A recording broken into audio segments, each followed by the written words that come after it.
We have a rotating chairperson role for the Minnesota Learning Commons. And this year, really inspired by our two guests that we have with us today, we really decided to focus on the idea of lifelong learning and the 60-year curriculum. This week I've been attending the Online Learning Consortium Accelerate conference. Our Big Ten group presented on Monday. And these themes are very significant this week at that conference as well. So we're very fortunate to have this webinar and our guests here this afternoon. And I'm going to turn it over to Mary to do the introductions. Great. Thank you, Bob. Welcome, everyone, to our first Minnesota Learning Commons webinar for the 21-22 academic year. I am very delighted to bring our guests to you today, Chris Dede and John Richards, both from Harvard University and editors of the book, The 60-Year Curriculum. And I'm going to let them talk a little bit about themselves as we get started. But I am just so thrilled that they were available and willing to come and present to us today. This is being recorded. I would ask that you mute your mics. There will be an opportunity to ask questions later on in the presentation, and I will also welcome you to put questions in the chat, and I will keep an eye out for those as well. So Chris and John, if you would like to go ahead and get started, I'll turn it over to you. Sure. Well, thank you again for inviting both of us to share ideas. I'm Chris Dede, and I'm starting my 22nd year at Harvard and close to half a century of teaching at the university level. I've spent that time running in circles around the elephant of educational transformation and attempting to use technologies of different kinds in order to leverage that. And in the course of that, I've worked with many different levels of stakeholders: K-12 schools, universities, continuing education, workforce development, state departments, the federal government, because all of those, as you know, are richly interconnected. And it's terrific that you have an organization in Minnesota that brings all those stakeholders together. John, you want to talk about you? Sure. Hi, John Richards. I've been at Harvard since 2008. I'm not doing the arithmetic that Chris did. And as you can see behind me, I'm anticipating global warming here in Boston. I teach courses at Harvard in entrepreneurship in the education market, and also on some of the ethical challenges involved in developing educational materials and digital issues. In addition, over the years, I've been involved with CNN. I ran Turner Learning, which was the educational outreach for Turner Broadcasting and the networks. And I actually run a company called Consulting Services for Education that works with institutions and publishers on business strategy and business development. So I'm going to share my screen, and Chris is going to start. Right, so John's going to drive, and we'll move quickly through because we really want to have time for questions and interaction. So ultimately, the 60-year curriculum is about new models for lifelong learning. We talk about the value of lifelong learning, but what we talk about is really intermittent and episodic.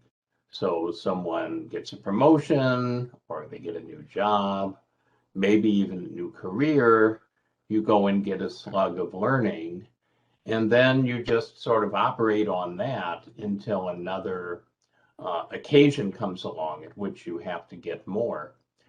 This is a different model. This is a model that says that lifelong learning needs to be continuous, not episodic, and strategic, not tactical. Next slide. So where does the 60 years come from? People start to think seriously about their their careers in mid-adolescence. And even with the pandemic, many people in the next generation are going to live into their 90s and perhaps over that total. So they're going to have to work for 50, 60 years in order to not outlive their money. And those 6 decades are when the core lifelong learning is going to take place. And those decades are going to be incredibly turbulent and disruptive. Now, the book was completely finished before the pandemic, so this is not looking in the rearview mirror and making pronouncements. Climate change, the failure to attain the UN sustainability goals, something that I'll talk more about in a minute, shifts in the division of labor, advances in different kinds of technology. But the pace of change is also incredibly rapid because we now have billions of people with mobile devices that are really quite powerful relative to what technology has been able to do historically, and social media that allows them to interconnect. And so every aspect of work and citizenship and life is changing and then changing again and then changing again. And so we have to be prepared to thrive on this kind of chaos, to find opportunity in uncertainty. Next slide. Something that I spend a lot of time thinking about and have recently published a brief on is the impact of artificial intelligence on preparing for the workplace. And of course, education has many other roles, but certainly that's a central one that society expects us to accomplish. The media have highlighted how artificial intelligence is going to replace people. Actually, that's not going to happen for very many kinds of jobs. But what the media talks less about is that an incredible range of jobs will involve having an artificial intelligence partner. And that partner is going to change the kinds of skills and knowledge that human beings need in order to be effective in the workplace. Next slide. So let me talk about university professors, since those are the shoes that I wear. Ashok Goel, who I work with on a new National Artificial Intelligence Institute in Adult Learning and Online Education, ALOE, does a lot of work in preparing AI-based assistants for university professors. And so these narrow assistants can answer the common questions that students ask. They can tutor students on types of content that many don't understand even after they get the standard course preparation. They can help students with labs, with library, with different kinds of assessment of their progress. There's even a social assistant that in large classes can help students hook up to other people that they may not meet otherwise who have something in common with them that they might find of interest and mutual advantage. Now, if I look at my role, I can be de-skilled by this, or I can experience what's called intelligence augmentation, not AI, but IA. I'm de-skilled if I just do what I've always done, but let the assistants take over part of the role. And in fact, I can end up working for the assistant so that the question answering assistant says, well, here's a question I can't answer, so you do it. That's not an attractive future. But if I upskill, I can spend more time on the really rich, complex parts of the job that involve things AI can't do. Moral and ethical reasoning, understanding different cultural perspectives and different contexts, understanding human emotions and the kinds of challenges that people face in their everyday life because they're biological organisms, they're not machines. So this is a specific example of a general issue of people either being de-skilled by AI or upskilling in a way that allows intelligence augmentation. And that's one of the reasons, because AI is continuously becoming more powerful, why lifelong learning needs to be continuous. Next slide. So John, I'm going to popcorn it to you to talk about more of these issues with the 60 years.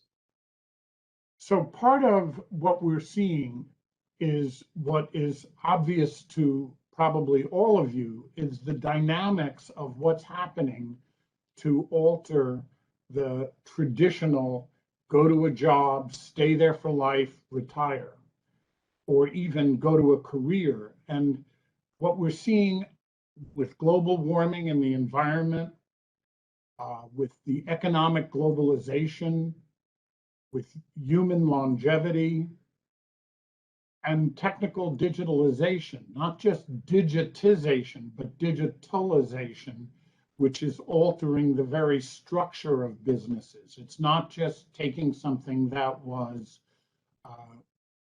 print and digitizing it, but rethinking, re-engineering.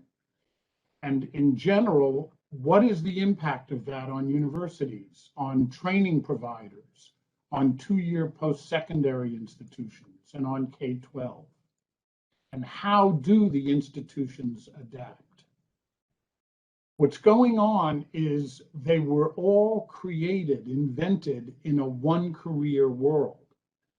And what you had was 2 to 4 year colleges. You would have a set of skills and competencies. Over your lifetime, you would get certification and recertification, professional development, reskilling. And the nice part of it was there was a purpose to it. You were helping a person enter a career. And there was coaching early pre-career. This is education today, though. There's lots of careers, and in fact, many jobs across each career. And the problem is, how do we think about purposely offering the flow across multiple careers? How do we help someone begin in one career and transition and develop skills that are amenable to that transition? How do we coach someone across 60 years? So let's think about what happens in preparing for multiple careers. Pre-K through PhD may have a critical role in your first career preparation. And as we saw, but what happens? What do you take out of that first career to a second career? How do we figure out the skills that you've developed in your first career that can be leveraged moving to a second career? What additional kinds of certification, what additional degrees might be needed as you move to a second career? How do we think about offering the flow across that transition and coaching? And the general question then becomes, what is the role of educational institutions in the 60-year curriculum? How do the institutions determine which segments of learners they will serve and what services learners need? The issue here is that we're no longer, someone's not just coming in, they want to be an accountant, we give them accounting courses and they're done. But rather, they're 40 years old and their accounting tax prep business has been gone because of tax prep software, and they're looking to do something else, and they love math, so they want to teach math in high school. How do they manage that transition? How do they think about doing that? And how do we prepare them to take that on? What does purposefully offer the flow mean?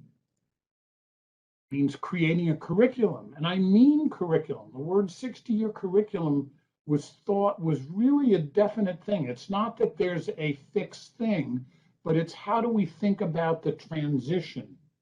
How do we provide that 60-year curriculum? What are the services and experiences that encompass learning? to prepare for a lifelong series of careers. Chris?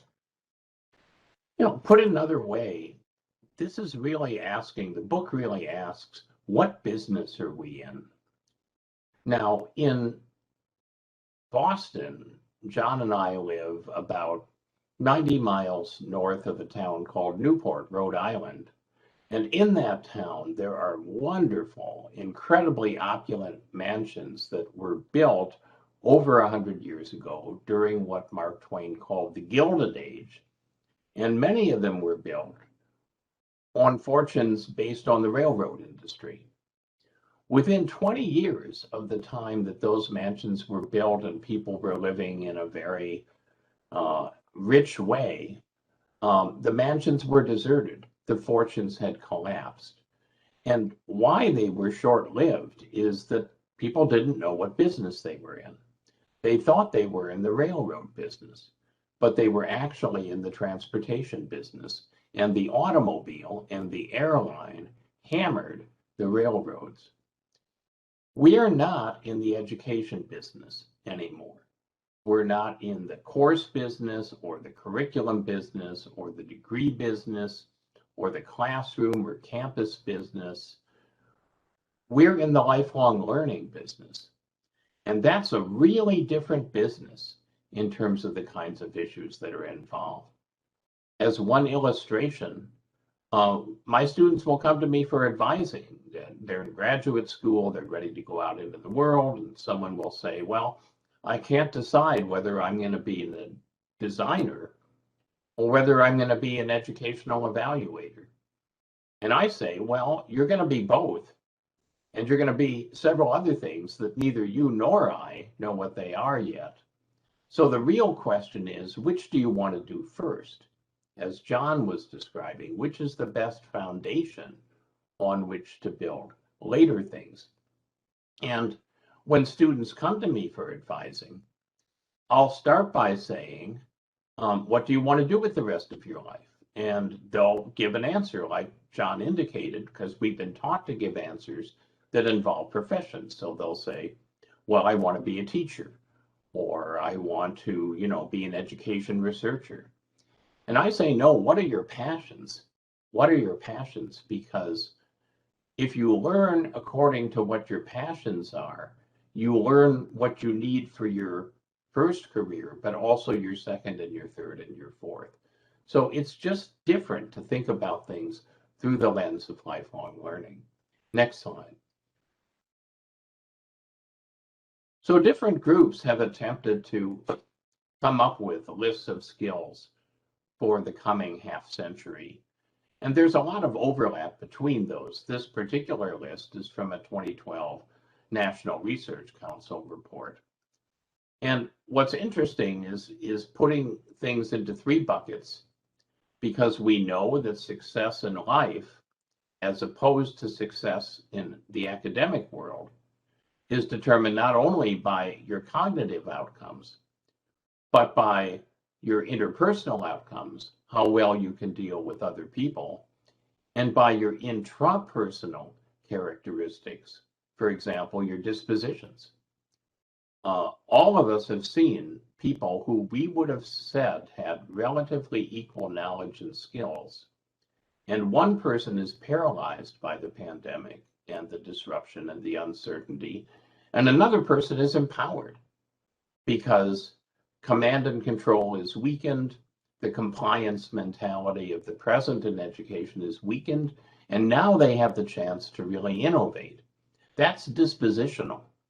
And so looking at inculcating the kinds of dispositions that prepare people to thrive and find opportunity in disruption is going to be really important as we prepare students for the future. Next slide. So back to you. Thank you. What I want to look at is the model of education that we're thinking about moving forward. And back when I was involved in school reform efforts in the 90s, we talked about a factory model of school, and the office model of school was where we were moving to, where We're not putting things into a warehouse by teaching and that it's all information transfer and the student's a clerk, but rather that it's information processing. But we missed where I think, in fact, we're going now. This is a world of entrepreneurship. It's a world of that 60-year, not just grade school, which was sufficient for factory, or college that was sufficient for the office world, but it's a consulting world, a gig economy, and the cognition model is of an agile network, and learning is around transferable skills, where the student becomes a consultant or an entrepreneur. And we think of education as being with dynamic teams, where there's a deliverable, a project, and the role of the teacher becomes a mentor or a coach. And this is as we're thinking about the kinds of interpersonal skills and intrapersonal skills that we want to be teaching the student. And that's not something that we're doing overtly. We need students to come out of their education being both agile and able to adapt, but also showing grit and perseverance. So there's a bunch of questions, what we call applied research questions, both for secondary schools and universities. How will K-12 teach social emotional learning? Because when we're talking about intrapersonal and interpersonal skills, that involves SEL. How do they develop executive function and self-regulation skills? How do we actually think about a move from K-12 to higher ed, where admissions is looking at some of these skills? How do secondary schools maintain contact with students who don't go to college? So part of what we're trying to think about is these institutions not as a part of a continuous feed that goes into first career, but rather that something that is maintaining contact with students as they proceed through their lives. How will a student know what they can transfer from their first career? And forget about social emotional learning being taught in K-12. It actually has to be a part of the university curriculum. Executive function skills need to be a part of that. And people have not been talking about that. What we need to understand fundamentally as an applied research question is, what do mid-career transitions look like? The next steps are around thinking about changing post-secondary admissions to focus on what people do well rather than what AI does well. We need to incorporate that network era andragogy into courses and programs. We need to integrate interpersonal and intrapersonal competencies into courses. Chris? Yes, and to build on what John is saying, we are measuring the wrong things at every level of education, including Harvard. Harvard admissions historically have been governed by high stakes tests, the SAT, the ACT, the LSAT. Even if you say, well, we're not using those tests anymore, we're using grades. And the grades are largely determined by different kinds of summative psychometric tests. It's an industrial era model. But that's the AI side of the partnership. We're preparing students to lose to AI because we're teaching them reckoning, which AI does very well. AI does great on the high stakes tests, instead of teaching them the skills that John is outlining, human judgment and intrapersonal and interpersonal competencies that are beyond AI. Next slide. So one other theme that I want to introduce is part of this National AI Institute on Adult Learning and Online Education that I'm a co-PI for. I mentioned earlier the AI-based assistance, but another thing that AI can do is to help us to engineer learning. Now, it's a measure of the speed of innovation in higher education that this is a concept that first was articulated over half a century ago, and only now are we getting around to thinking about actually implementing it. Next slide. But the concept is that we can personalize, and the book that preceded the 60-year curriculum that John and I and Roar Saxberg, who's now with the Chan Zuckerberg Initiative, co-edited, was about personalization through learning engineering, that if you have large numbers of students in a data set, you can do A/B experiments where half the students at random get one instructional treatment, half get another, and you're not measuring which is better on average. You're measuring what works when for whom, and then you do another experiment and another and another and another. And eventually you have a pretty good sense for each person, not only of how to adapt instruction to them, but what their passions are, what their strengths are, what they need and want to build up in terms of increasing their skills and dispositions. So personalization is an exciting opportunity that now AI and learning analytics and big data make possible. Next slide. One way to understand what this could mean is to talk about the microscope and the telescope as historic examples. The microscope measured data that had always been there, but we didn't know it was there. And when we had the instrument, we didn't know how to collect the data. And when we collected the data, we didn't know how to analyze it. But when we figured all that out, it changed everything.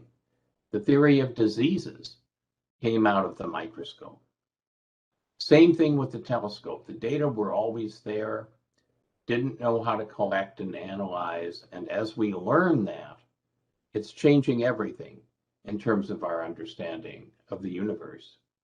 We now have the equivalent of the microscope and the telescope for learning, but we're not using them. I mean, the pandemic has driven people into online learning, but they're not engineering the online learning. They're not collecting the kinds of data that they could use to personalize. So it's the classic problem of educational technology, which is old wine in new bottles, that we don't take advantage of the new bottles to do the kinds of things that they make possible. Next slide. So I hope that John and I have been able to communicate some of the complexities of thinking about continuous lifelong learning within the specific setting and the era in history that we're living, which is a very high stakes era in which we're going to need every brain cell of every person on the planet in order to get through some of the kinds of challenges that we're facing. And we can't afford trapped intelligence, trapped talent, trapped motivation by an educational system that isn't a learning system. So, John, something you want to add at the end? Well, one thing is that we have gotten our publisher to offer a discount for people, and we can put this into the chat. Oops, no, I can't. Well, I will put it into the chat when I stop sharing. But for now, we'd like to hear from you, thoughts, questions, best practices to share. Thank you very much.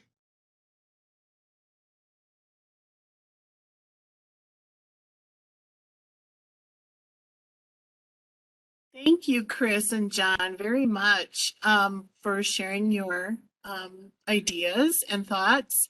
I would like to now open it up to anyone in the audience who has questions. You can either post your question in the chat and I will bring it to Chris and John, or you can unmute your mic and ask your question directly.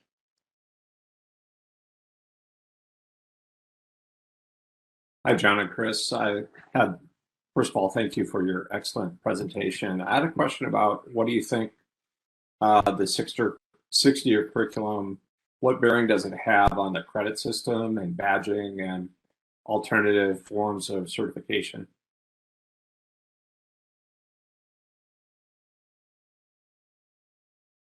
John, I can lead or you can, either one. Go ahead. So I can't get I think that a lot of credentialing is credentialing of things that machines do well. So that's the first problem, is that we're measuring the wrong things and we're rewarding the wrong things. And to measure the kinds of things that human beings do well, we need performance-based assessment. For example, I've worked with people who teach negotiation at the university level, which happens across many fields and disciplines. And the way you tell whether you've succeeded with a student in teaching negotiation is to watch them negotiate. I mean, you don't give them a test, you don't have them write an essay, you watch them negotiate. And in fact, that performance can be judged. It's not as simple as grading a psychometric test, but it's looking in the right place, as opposed to, you know, under the streetlight of the psychometric tests that are reliable but not valid. So the challenge is to move towards credentialing as students are developing that's performance-based and that provides suggestions for improvement rather than just judgments about, well, you did this or you didn't do that.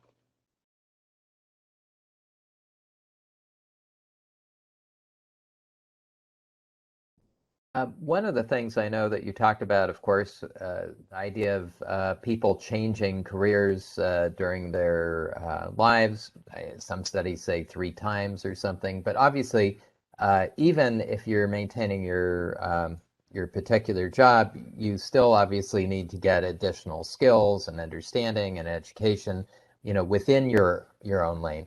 I imagine that is definitely part of what we're looking at here as well. Would that be right? Absolutely. But I think the other piece that we have to begin to understand because of remote learning is residency, which used to define the higher education workplace, is now no longer required. You had to leave home, go there for 4 years or however long it took you to graduate. And then, so the idea of doing that mid-career was too difficult. Whereas now the continuity can be there because you don't have to actually leave home where you now have 3 kids and are ensconced and can't afford to disappear for a year. But rather, this is something that we can begin to understand as an augmenting, a transition that happens while you're leaving a career and trying to get to the next. And how do we get that to happen? And how do we think about mentoring that helps you understand what you need to do in that transition? And within a university, who is the mentor? Is it going to be the person who was your mentor while you were studying to be an accountant? Or is it got to transition to somebody else who understands secondary math teaching? And that, to me, that how that happens, so there's continuity, is really an important issue. It's sort of like we've talked about the need, for example, of a something like a customer relationship manager that stays with you the same way a sales organization will pass you from one salesperson when you're buying this object to a different one when you're getting a different object. I mean, there has to be some sense of continuity and how we, in a sense, can make that continuous. And that So, continuity extends into K-12. I know that we've talked a lot about adult learning at universities and continuing education and so on, but it really all begins with K-12. And there are patterns that are established in K-12 when you're young that then become very difficult to change, to unlearn when you reach higher education or adult learning. I see even in my graduate students at Harvard frequently a kind of learned helplessness where if they encounter something they don't understand, they immediately turn to me and say, "Help me understand this." Where if I ask them to do something novel and powerful and entrepreneurial, they're constantly checking base with me. Well, is this okay? Well, is this okay? And we know that when they leave the educational system and they go out into modern life, the first thing your boss is going to say to you is, I don't want to have to manage you. I don't want to have to tell you second by second what you ought to be doing. I don't want to have to explain to you every resource that you go out and find. So that pattern of active learning and making sense out of complexity and being supported, yes, by educators, but having the center be inside of you rather than the center inside of the curriculum or the center inside of the teacher is a really important thing to develop very early in life to prepare people for what John and I have been discussing. uh, Chris and John, we have a question from Kim. She says, I'm wondering what you see as the greatest obstacles in transforming from where we are today, presumably as institutions as well, to where we need to be, learning for the flow. What sort of barriers do you see, and what do we need to do to get into more of this type of environment? Well, I think it was Woodrow Wilson who said it's easier to move a cemetery than to change a school curriculum. So there's a certain amount of inertia built into the system. And so to me, how we begin thinking about the network economy, how we change our vision of the role of education as something that is preparing people not just for a job, but to be able to cope with transitions. And that is a new way of thinking. I know that's particularly true at the higher ed level, where many faculty lecturing still think their role is information delivery. And that's not how you help someone with social emotional learning. It's not how you help with executive functions. Chris? I've said that the first 21st century educational system or lifelong learning system is likely to happen in the developing world before it happens in the developed world. Because when we did the last big reinvention of education, which was the shift from the one-room schoolhouse to the industrial era classroom, the one-room schoolhouse didn't fight back. It didn't have a huge bureaucracy and policy structure and economy connected with it. But our schools, our universities have tremendous structural inertia built into them that erodes the ability of innovators to get traction. And in contrast, in the developing world, where these structures don't yet exist, there are going to be models that emerge that eventually will become highly competitive with what we do and disrupt in the same way that laptop computers disrupted mainframe computers. And I think that one room schoolhouse is very interesting. In around the 1900, there were 200,000 one teacher schools in the United States. We're not talking about something that was going on 500 years ago. This is really just the last century.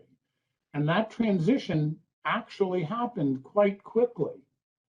So we want to think about this. And I see there's a question in the chat about how that it's a group from K-12 and 2 higher ed systems. It seems to me a lot of discussion about what your expectations are in the transition from one to the other, and how you think about maintaining contact with students.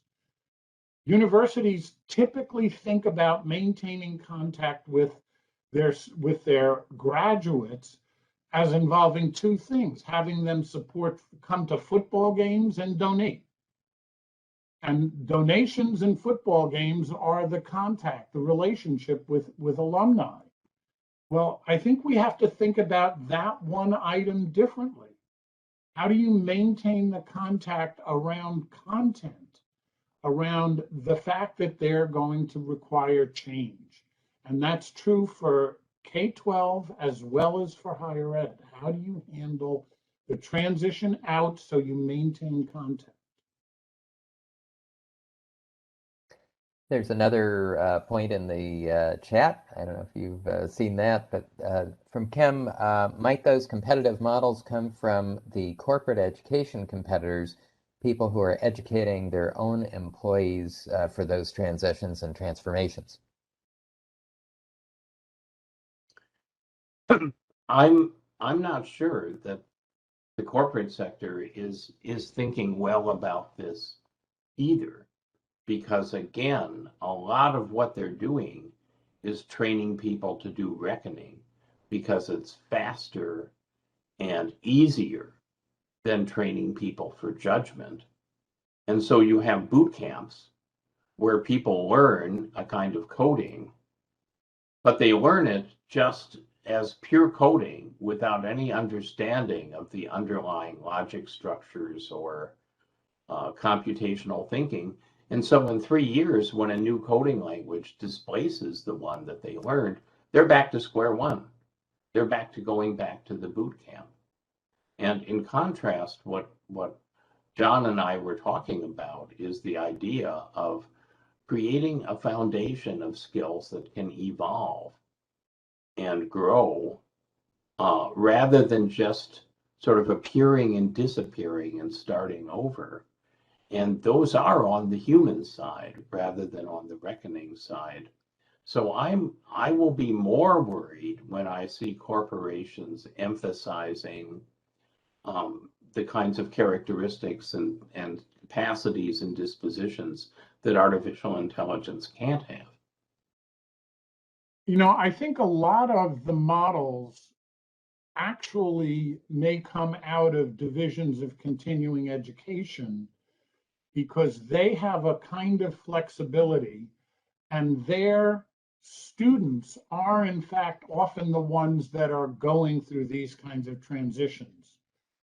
We've been working with the Division of Continuing Ed at Harvard, and part of what we're looking at is how can we measure the kinds of skills we want taught? Because again, if you don't measure it, it won't happen. So how can we measure it, and then take a look at classes and instructional methods and see what the impact is? There's a kind of assumption that if we have a project-centered classroom, that students are going to learn to collaborate.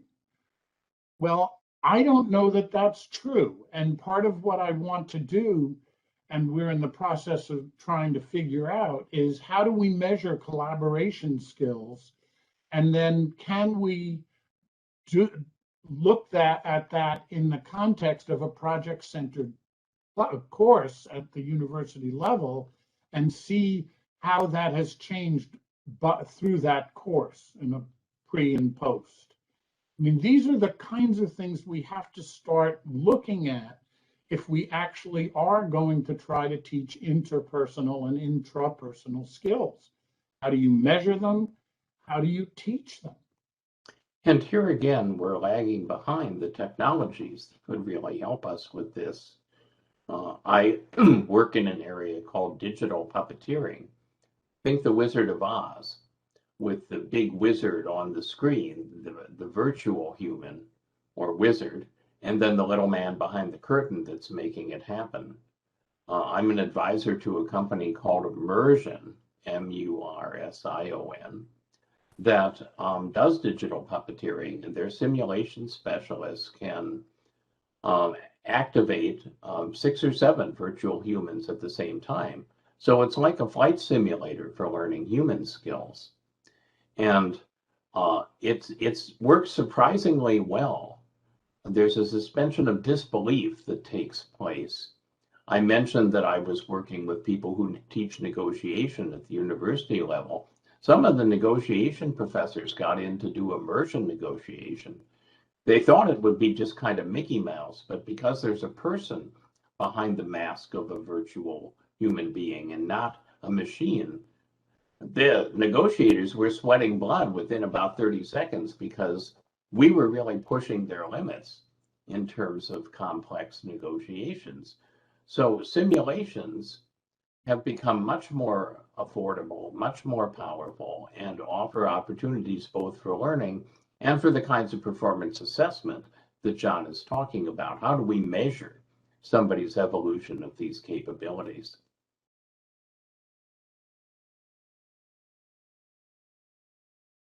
Other questions that people might have from the audience here? I know we have a number of them as well, but we want to give you a chance. We'll wait the obligatory 10 seconds or so.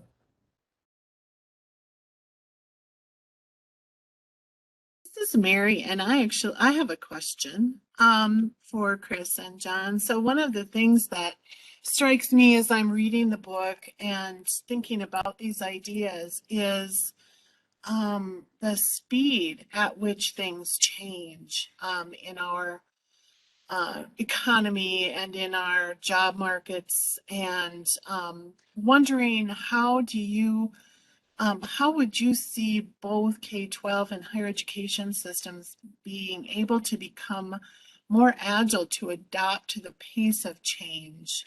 I know that you did use your Woodrow Wilson quote there, John, about it's easier. It's a big ship to turn around. So just wondering what thoughts you have about the ability for us to be agile enough to address some of these changes. I think there's an individual level of agility and there's an organizational level of agility. One of the things that these artificial intelligence partners can do is to help us be much more agile.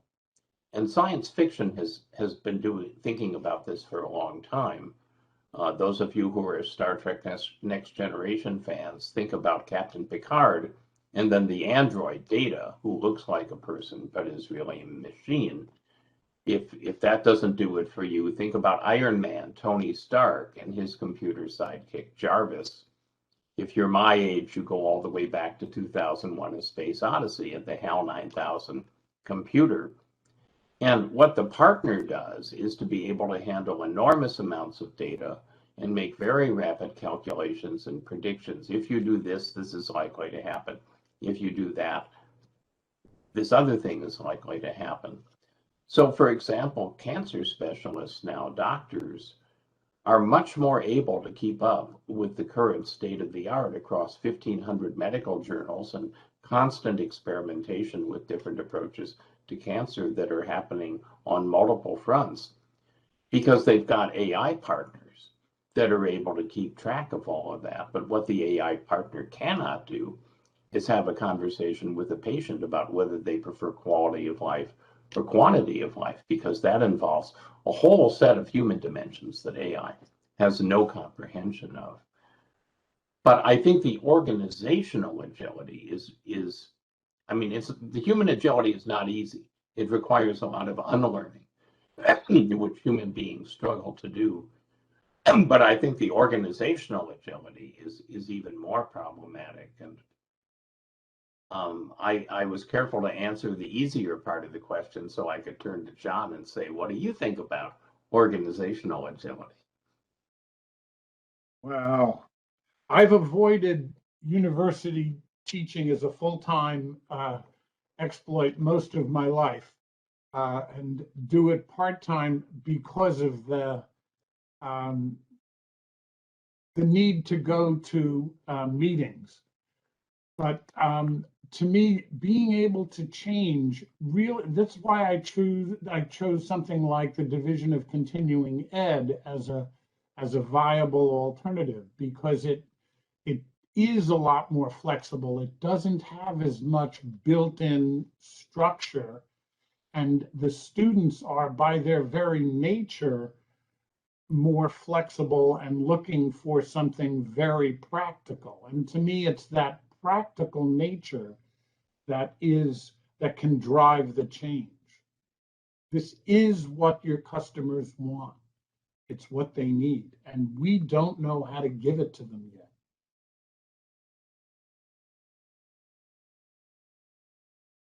One additional question I wanted to offer is, over the last year, there have been a number of mergers, like, edX, for example, has been taken over by 2U. We have, Coursera out there, as well as Noodle, which is talking about this notion of from free to degree, meaning that you start with these small non-credit offerings that might have lower barriers to entry for learners, and they build up or stack into maybe certificates, and you have non-credit to credit pathways, and maybe eventually to full degree programs. Do you see that as having a role in what you're talking about as well? Absolutely.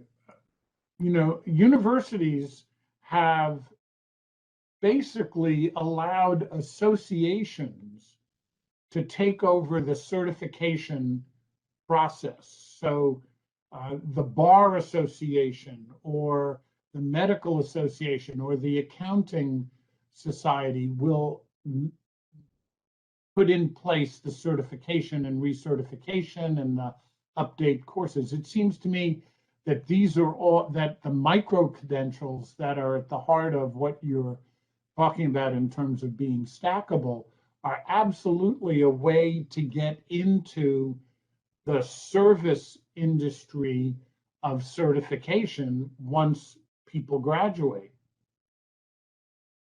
I also think that the real innovation is not going to be so much at the brand level as it is at the level of models. So Diana Lorillard at the University of London, using a platform called FutureLearn, is successfully teaching courses of 5,000 to 7,000 educators at a time. Now, they're experienced educators, which is part of what makes it work, and they're in structured communities of practice, which is part of what makes it work.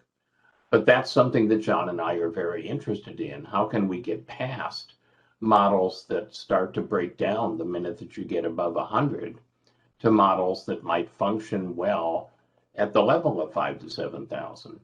Neither one of us believes in the MOOCs, which are really very retrograde in terms of their andragogy. So millions is not something that we see at this point, but we still could scale some models that I think are quite exciting.